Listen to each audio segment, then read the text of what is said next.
النموذج الثاني بعد الثورة بقول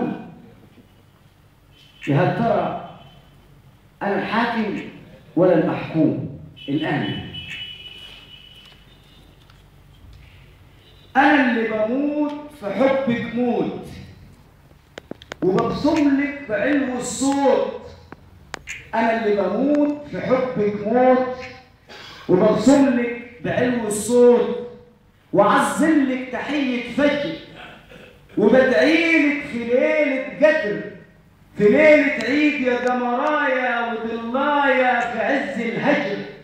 صبية والزمن شايف، أنا الغايب، أنا العايب، أنا جايلك بكراسي وقلمي وهمي فوق راسي. ما تبكيشي أنا راسي، وراسك مركبي في حضنك.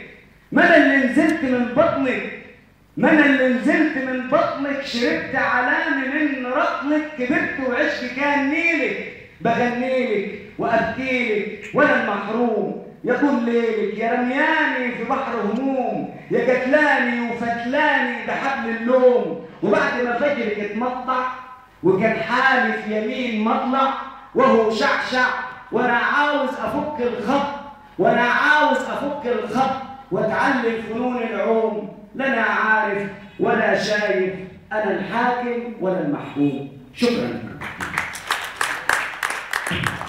الشاعر ابن الرابطه وابن الصغار الاخ الصديق ناصر علي توفيق. وسيقول ان انا كاتب شاعر طلع كل جنود الاحتياط اللي موجوده عنده في المملكه بتاعته ضرب كل بالجد.